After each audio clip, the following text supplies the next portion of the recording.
And yeah, do you have a microphone you hooked up yet? I have this. There you go. Is this going to work? I have to be able to bring this thing up. All right, perfect. Okay. This thing up and ready. Okay.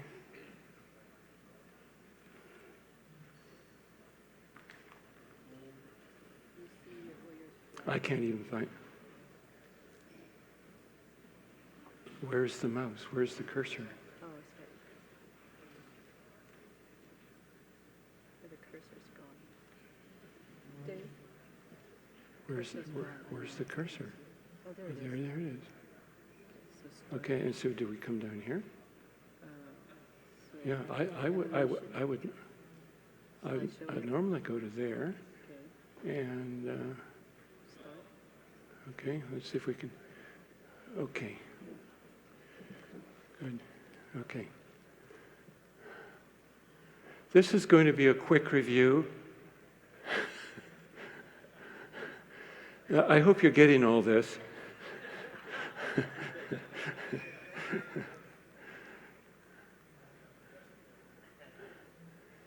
Okay. I'm sorry for this. This is what we've gone over in the last couple presentations. And you know, it's all related.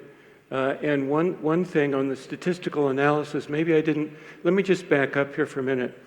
On the presentation on the statistical analysis, my chi-squared analysis starting from the original data indicated that there was only a 1.4% chance of there only being random measurement errors causing the variation in the measurements. In other words, that there was a 98.6% chance that besides the random measurement errors, there was also something else that was affecting all of the data. And in statistical analysis terms, that would be called a systematic bias. And so the point maybe that I glossed over was that once you determine that there's something affecting all of the measurement values, unless you go in and determine what that is and what effect it's having on the measurement values, the values of those measurements cannot be trusted. That's the real point. And that's something that they didn't do. They didn't follow up and say, well, why are we getting bad results on the statistical analysis? What they did was they merely said, we simply have to increase the uncertainty. The uncertainty must have been underpredicted, so therefore we're just going to say that it was underpredicted. No testing of that at all. But if you say you don't trust the uncertainties, then how can you say that you trust the measurements? Because they were done on the same equipment at the same time. So if you reject the uncertainties, you ought to reject the measurements, which is an interesting point.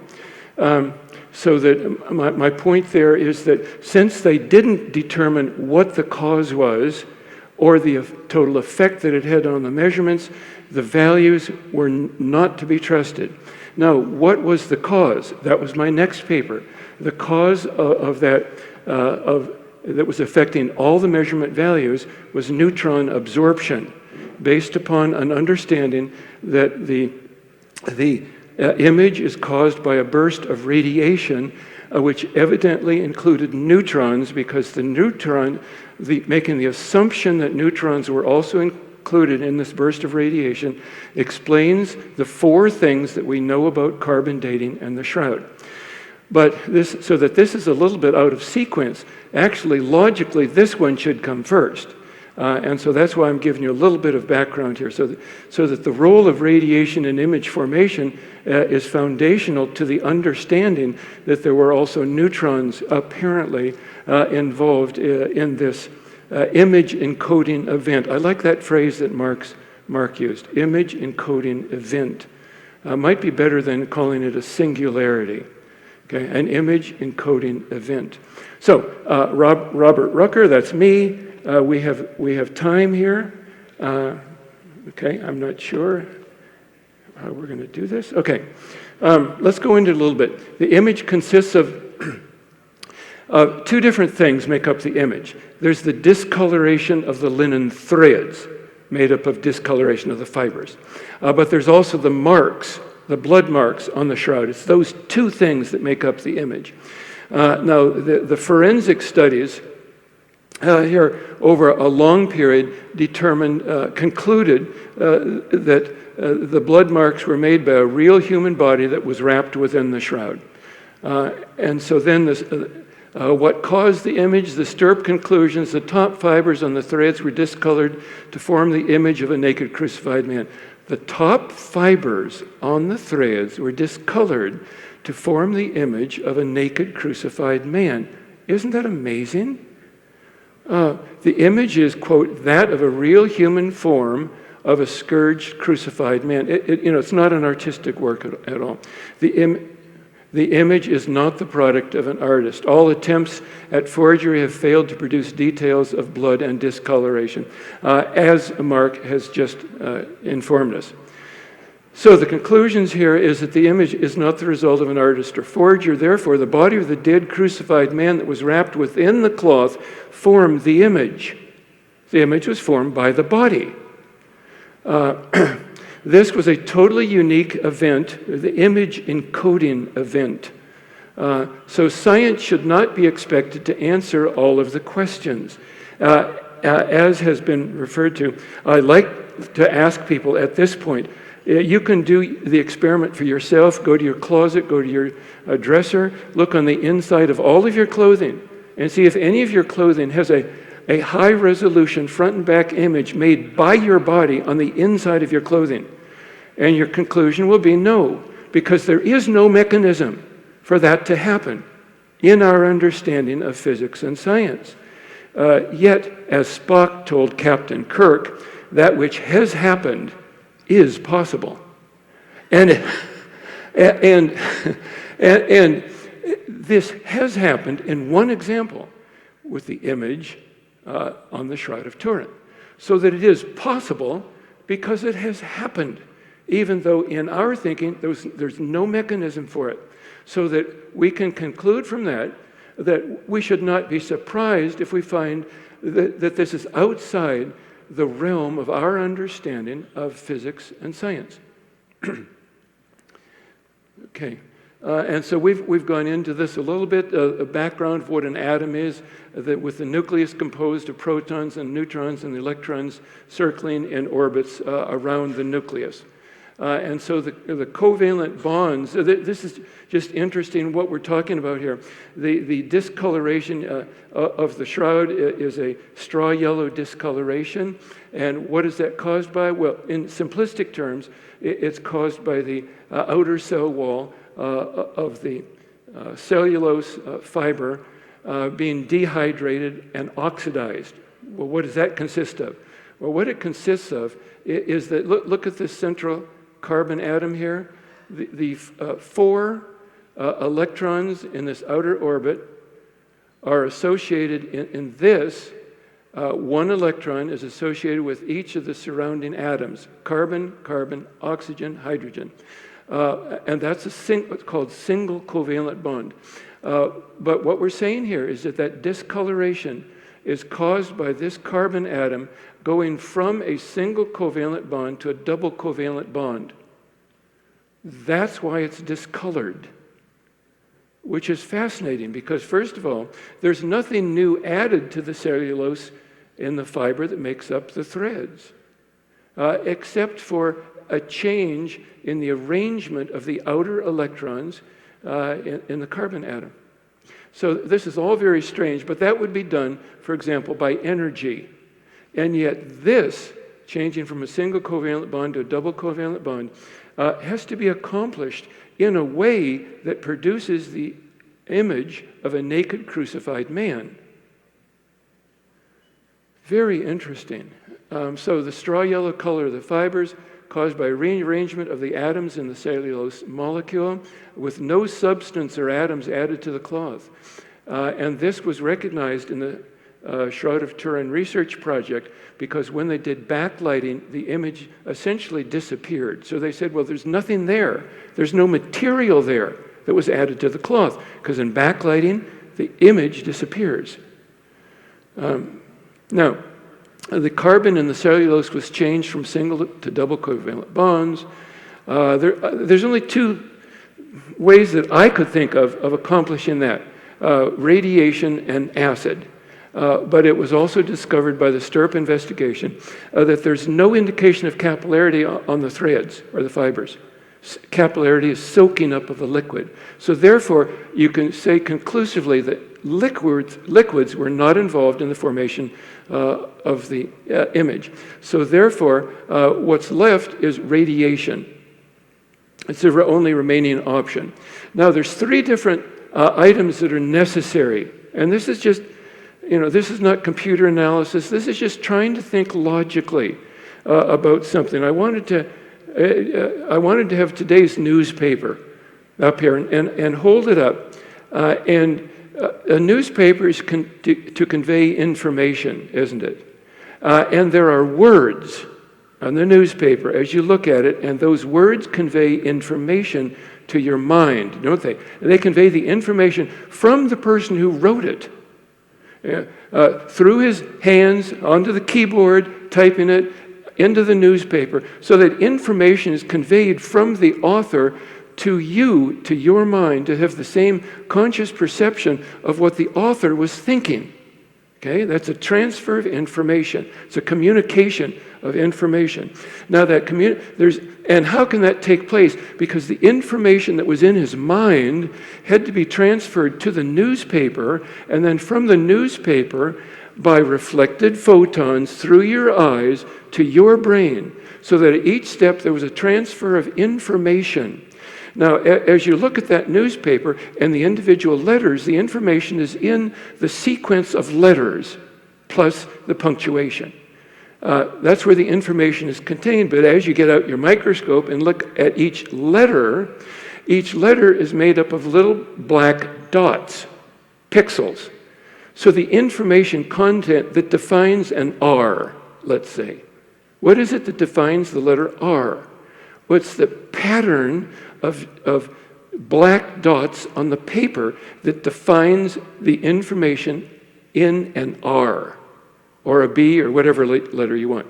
So the information content is not just in the sequence of letters and punctuation, but the information content is actually in the black dots that make up the shape of the letters.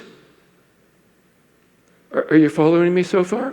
Now let's go to consider the different items that we have here. There's three different items that are necessary to form an image. Any image. Whether you're talking about an image on a screen, an image on your computer screen, television, photograph, or an image when I look at you, or you look at me.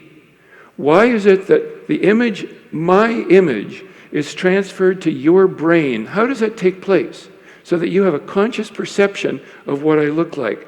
Well, it's by reflected photons. Light comes in, hits me. These are photon emitters here, okay?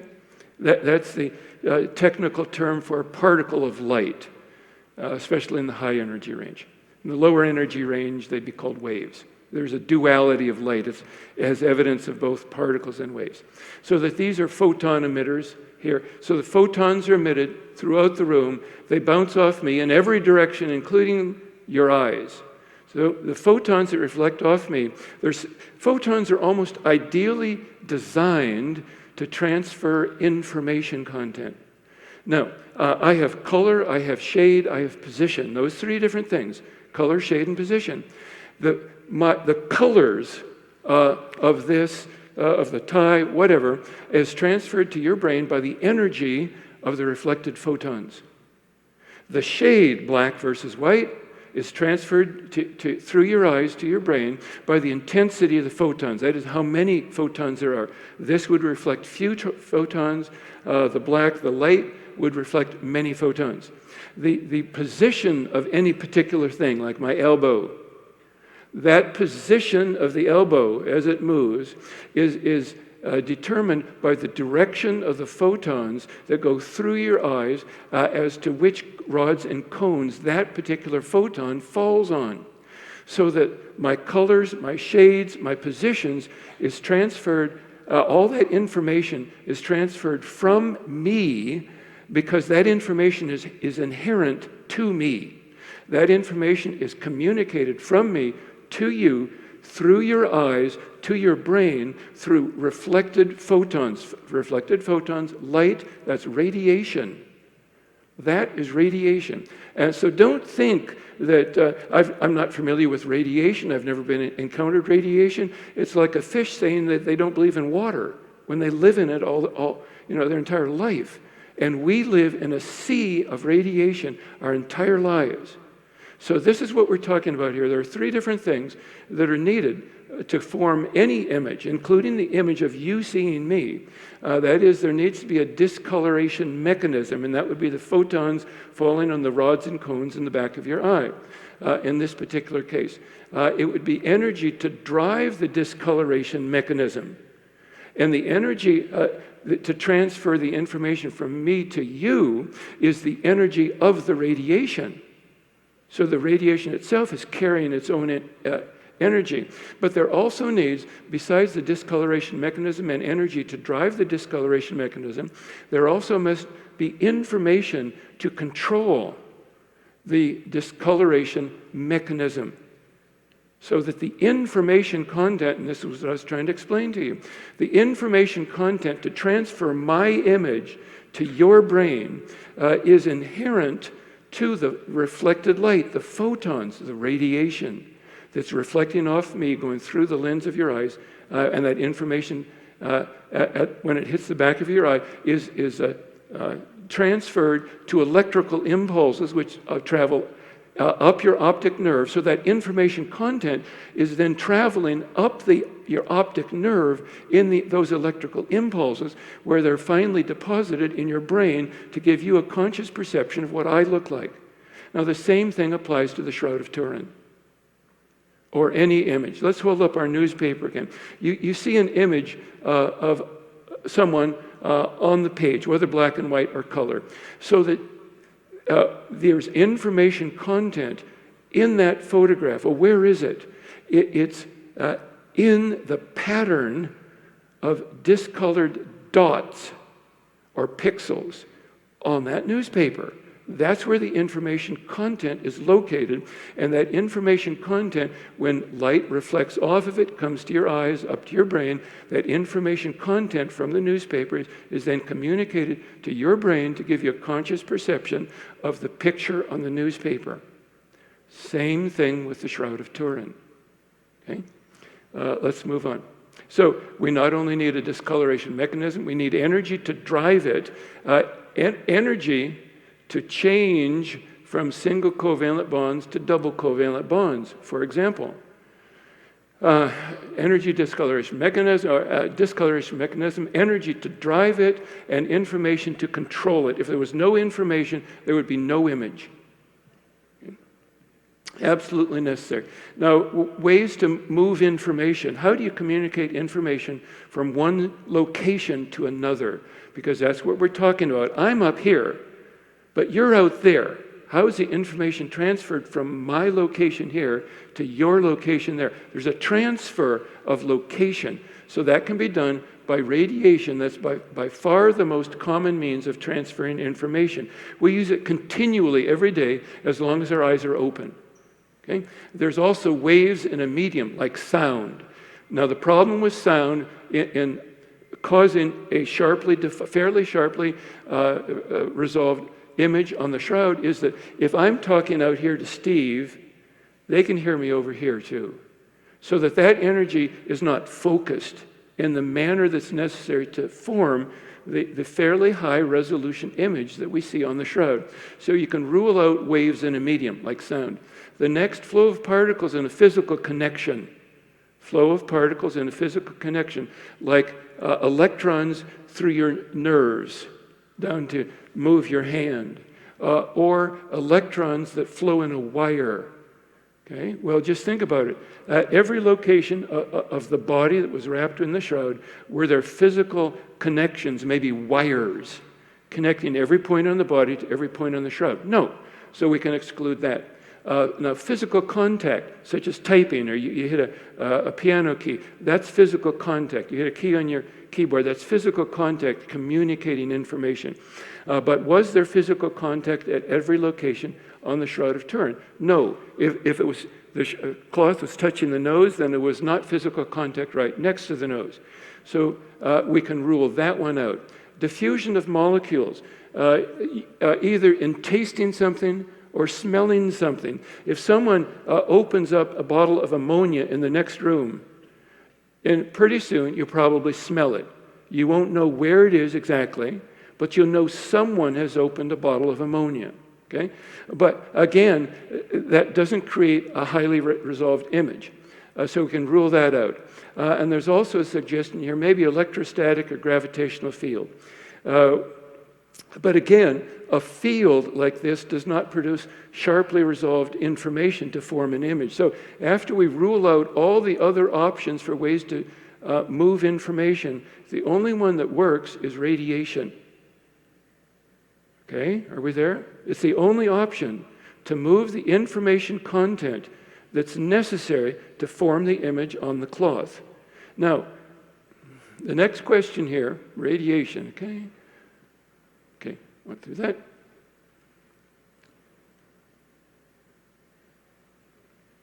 Okay, let's see.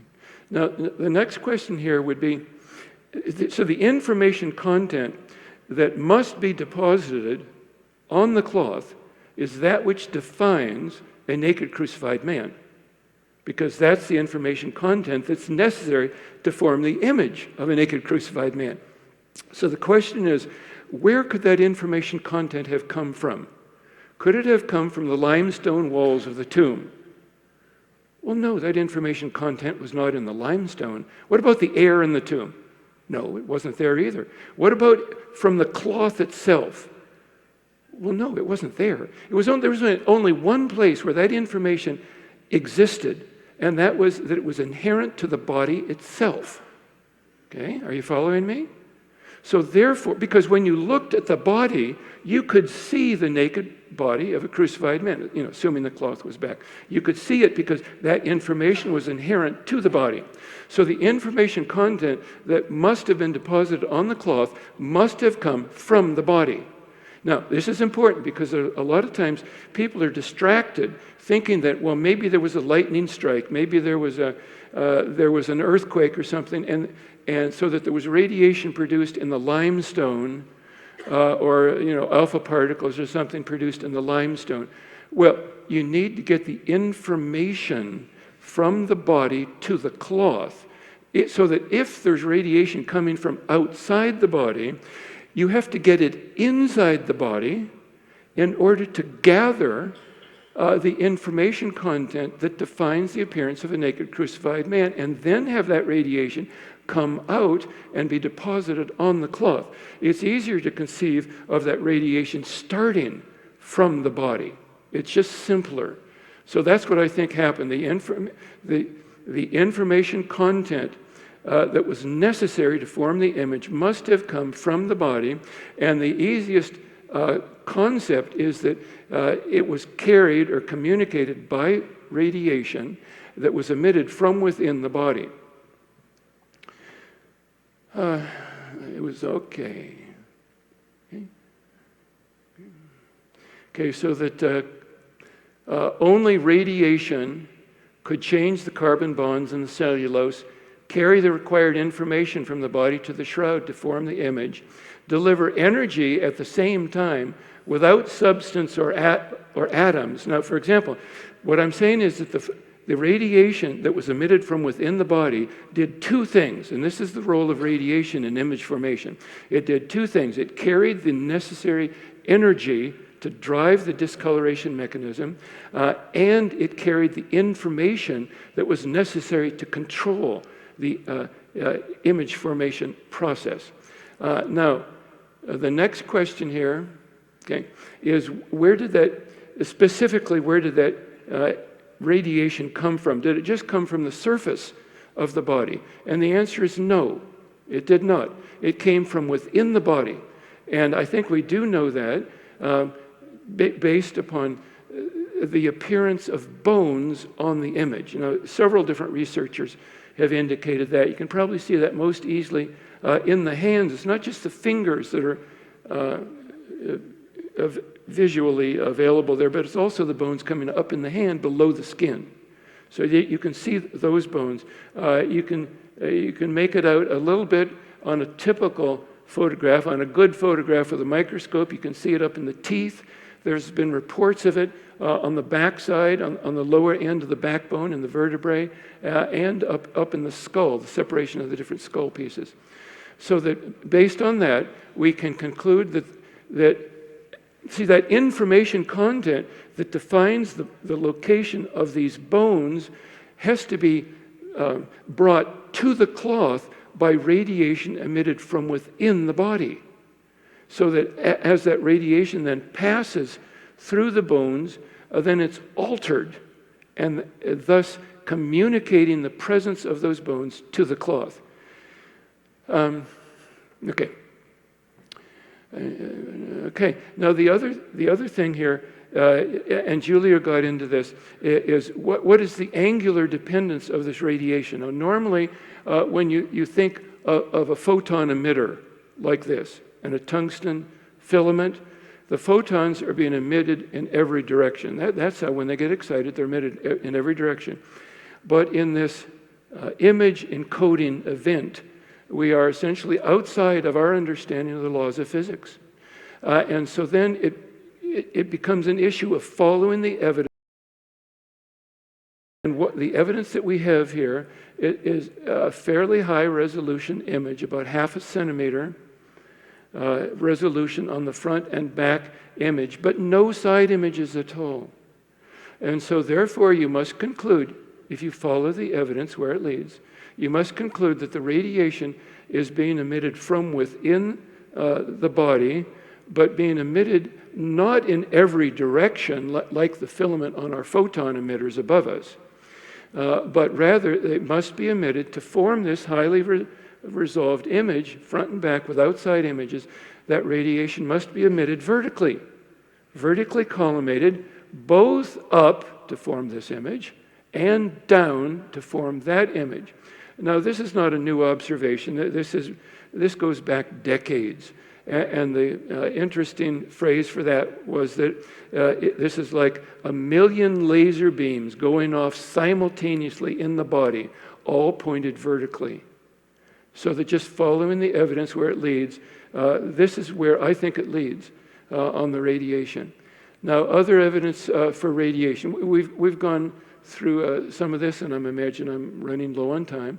So I like this just because I like it, and I'm allowed to like it. So that I have all the arrows pointing to radiation, but I actually should include information here too.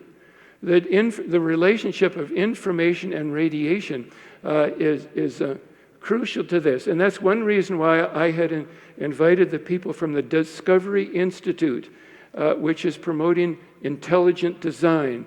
They're using the same methodologies as I'm using here, following the evidence where it leads without being restricted by a presupposition of naturalism, and recognizing the importance of the key value of recognizing information, the necessity of information.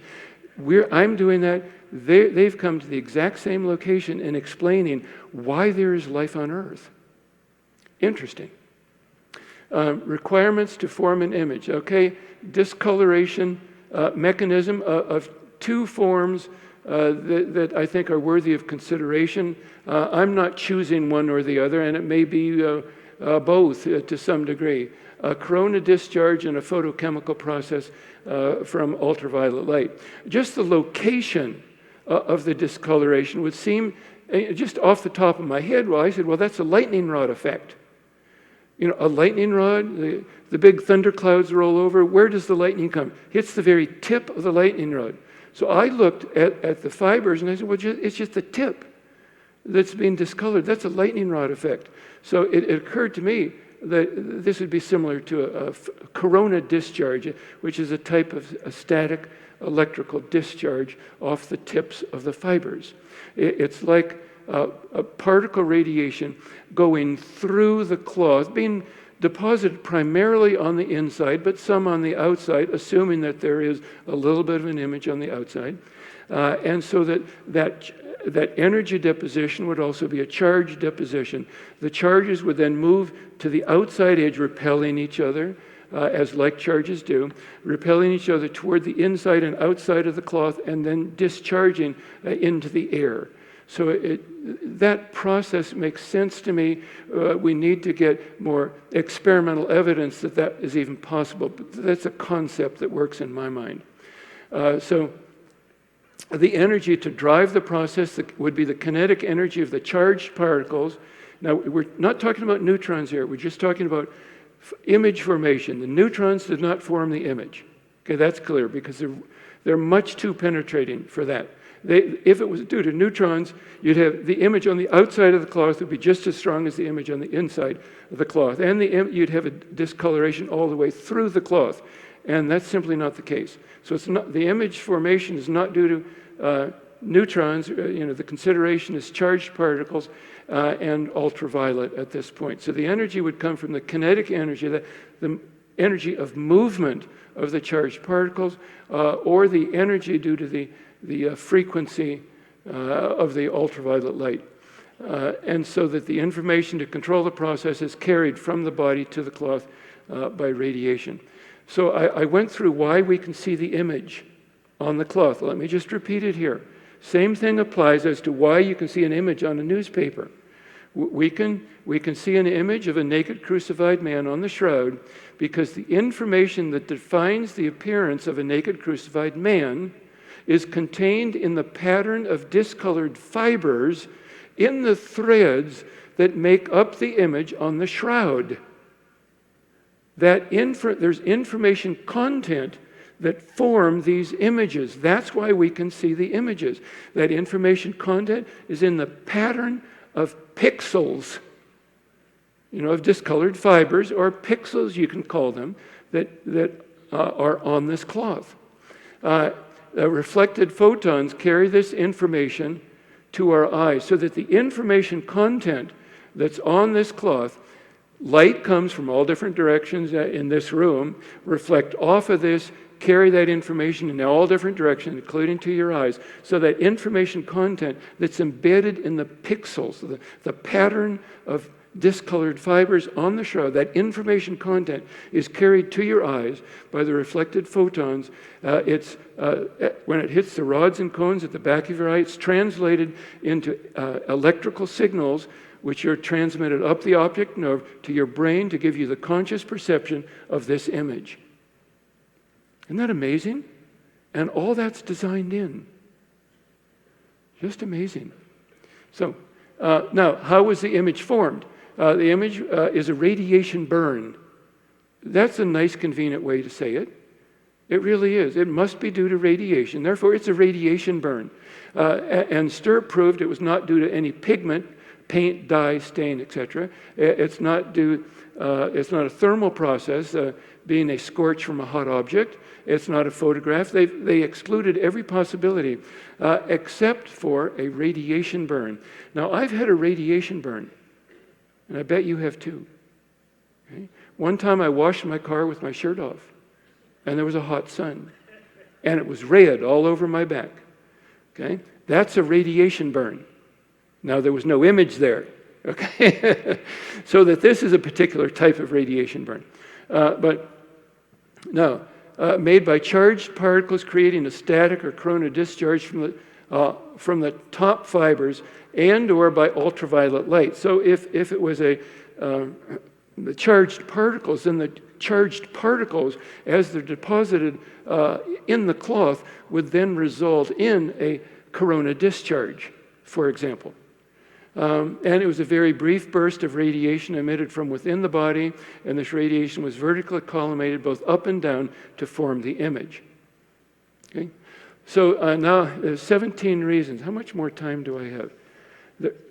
You can get all of this in one of my papers. Go to my website.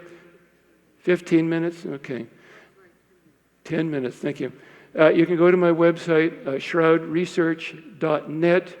On the page labeled Research, you have my abstracts there, and you can click on it. You can get the paper. I have a paper here with 17 different reasons for radiation. We'll try and go through them rapidly here. Science has disproven all other causes for the image. That's what Stirp did. They came out and they said, we have a conclusion to the media. Our conclusion is we have no idea how the image was formed. After 5 days, 24 hours a day. A good way to say it.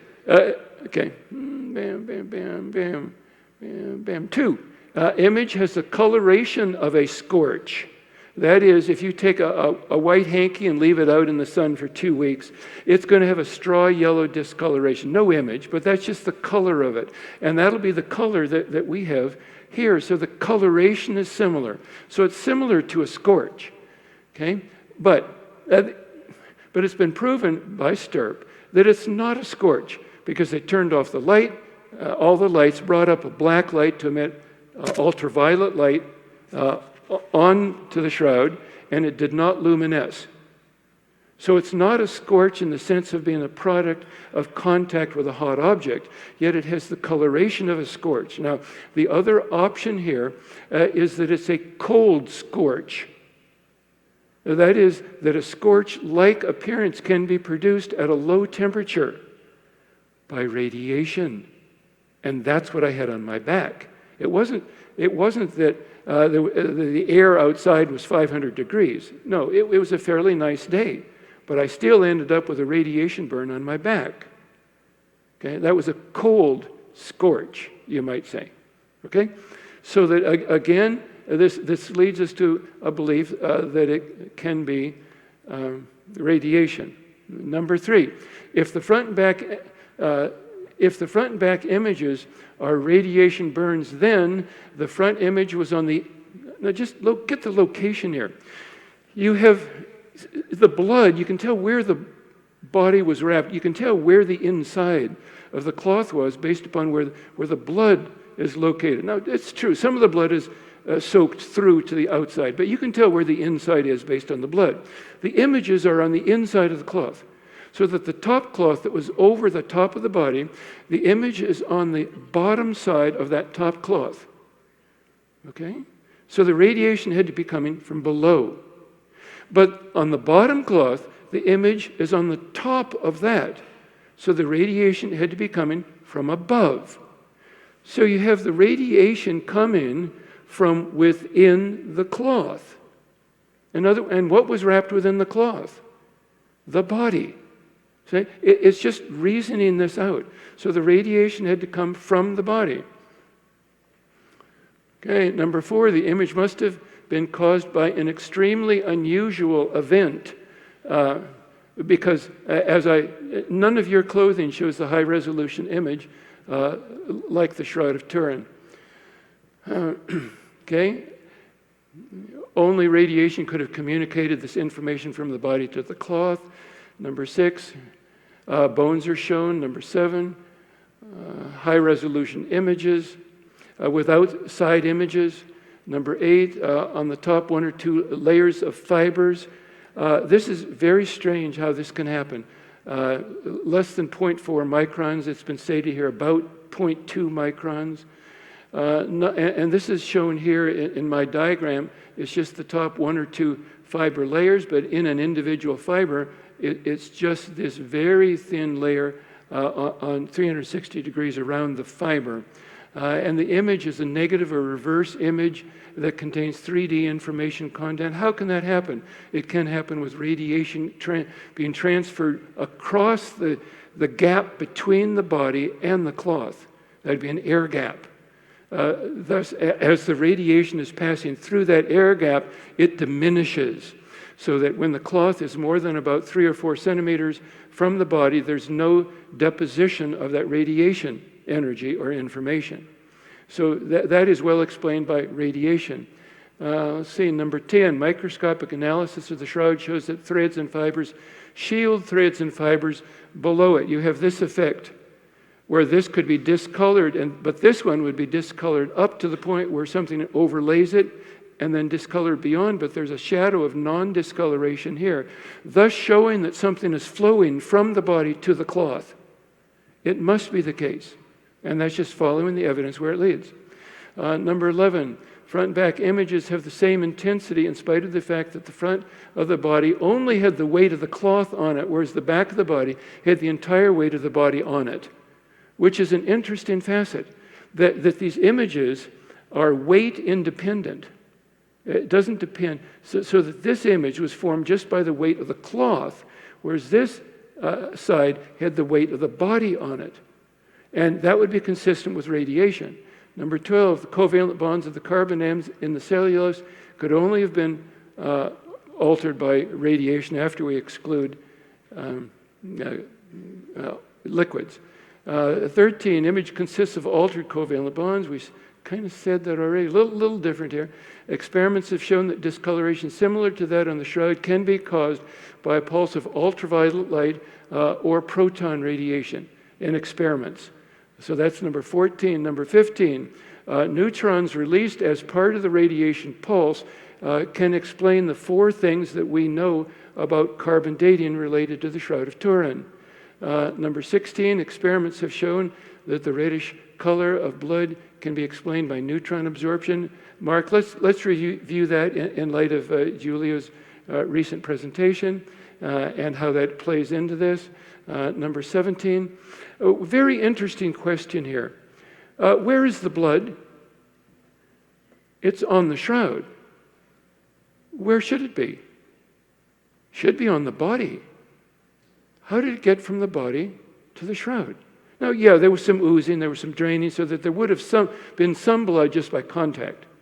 But how was the blood transferred from the body to the cloth? You need an outward force to accomplish that. And radiation does provide, as the radiation, a burst of radiation includes momentum to it, which could transport in some way, don't know how, transport the blood off the body, maybe even liquefy it, and thrust it onto and into the cloth where it appears to have re-dried. So that's 17 reasons for radiation. Thank you.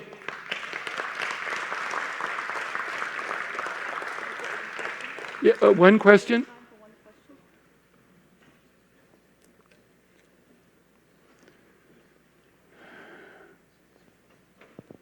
Gosh, thank you, Bob, so much for that brilliant and clear presentation. I'm not a nuclear engineer, so thank you for making it palatable and accessible to us, too. But here's the question that I have, because I wanted you to respond to something I've heard from Barry Schwartz. And so you've kind of built the positive argument for radiation, and that's kind of like the pars construens. Could you take up the pars destruens, that is the critique of this idea that this is vertical columnated radiation image, right? Yes. He proposes, look, Occam's razor would require that we not go to a complicated solution if there's an easier one, right? And so here's the simplified version that he gives, that perhaps, there was 75 pounds of aloe, it says, 100 Roman pounds of aloe that were going to be used to, anoint the body. But American scientists didn't find traces of aloe. He thinks, well, maybe these were purchased in bags and they were placed around the circumference of the body, and that's what allows the cloth to kind of lie flat, horizontal, or on top of the body.